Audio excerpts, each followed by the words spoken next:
નમસ્કાર મિત્રો, આજે ગુજરાતના 12 જિલ્લાઓમાં તોફાની માવઠું પડવાની આગાહી આજે હવામાન વિભાગ દ્વારા કરવામાં આવી છે।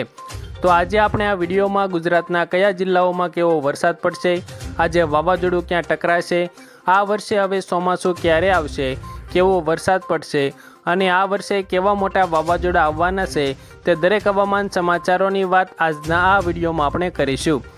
પરંતુ મિત્રો, વિડીયો શરૂ કરીએ એ પહેલાં જો હજુ તમે અમારી આ યુટ્યુબ ચેનલને સબસ્ક્રાઈબ નથી કરી તો જરૂરથી કરી દેજો અને આ વિડીયોને તમારી એક લાઈક જરૂરથી કરી દેજો। તો મિત્રો, આજે હવામાન વિભાગે જે નવી આગાહી જાહેર કરી છે તેના ઉપર એક નજર કરીએ તો મિત્રો, છેલ્લા કેટલાક દિવસથી ગુજરાતના હવામાનમાં એક મોટો પલટો જોવા મળી રહ્યો છે, જેમાં ભર ઉનાળે વાદળછાયા વાતાવરણ વચ્ચે રાજ્યના કેટલાક ભાગોમાં આંધી વંટોળ સાથે વરસાદના ઝાપટા નોંધાઈ રહ્યા છે। એવામાં જાણીતા હવામાન નિષ્ણાત પરેશ ગોસ્વામીએ આગામી દિવસોમાં ગુજરાતના હવામાનમાં એક મોટો પલટો આવવાની આગાહી કરી છે। ત્યાર પછી મિત્રો, ગુજરાતમાં છૂટાછવાયા સ્થળોએ ખાસ કરીને સૌરાષ્ટ્ર પંથકોમાં કાળઝાળ ગરમી વચ્ચે માવઠાનો માહોલ જોવા મળી રહ્યો છે અને આજે પણ રાજ્યના અમુક ભાગોમાં કમોસમી વરસાદની શક્યતાઓ છે।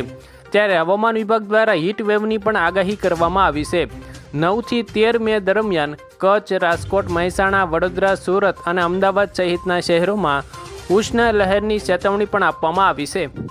ત્યાર પછી મિત્રો, ગઈકાલે સાંજે નર્મદા જિલ્લાના ડેડિયાપાડા, સાગબારા સહિતના વિસ્તારોમાં કરા સાથે ભારે માવઠું નોંધાયું હતું। વરસાદને કારણે અનેક રસ્તાઓ પર પાણી ફરી વળ્યા હતા અને વાતાવરણ એકદમ ચોમાસા જેવું બની ગયું હતું। સુરત જિલ્લાના ઉમરપાડા વિસ્તારોમાં સાંજના સમયે ભારે પવન અને કરા સાથે વરસાદ નોંધાયો હતો। મિત્રો, ઉમરદા, સોખવાડા અને ધાણાવડ જેવા વિસ્તારોમાં પણ વરસાદી માહોલ જોવા મળ્યો હતો। ભર ઉનાળામાં અચાનક સર્જાયેલા ચોમાસા જેવા વાતાવરણને કારણે ખેડૂતોમાં ચિંતાઓ પણ વધી રહી છે। ત્યાર પછી મિત્રો, હવામાન વિભાગ મુજબ રાજ્યમાં સાયક્લોનિક સર્ક્યુલેશન અને ટ્રફ લાઇન સક્રિય થતાં આ બદલાવ જોવા મળી રહ્યો છે। હવામાન વિભાગે આગાહી કરી છે કે રાજકોટ, જૂનાગઢ, ગીર સોમનાથ, અમરેલી, ભાવનગર અને બોટાદ જિલ્લામાં હળવાથી મધ્યમ વરસાદ પડી શકે છે, જ્યારે પૂર્વ અને દક્ષિણ ગુજરાતના દાહોદ, છોટા ઉદેપુર, નર્મદા, તાપી અને ડાંગ જિલ્લામાં પણ વરસાદી ઝાપટા પડવાની શક્યતાઓ વ્યક્ત કરવામાં આવી છે। તો આભાર મિત્રો, આજે આપણે ગુજરાતના કેટલાક મહત્ત્વના હવામાન સમાચારો વિશે વાત કરી। જો મિત્રો તમને અમારો આ વિડીયો પસંદ આવ્યો હોય તો વિડીયોની એક લાઈક તમારી જરૂરથી કરી દેજો।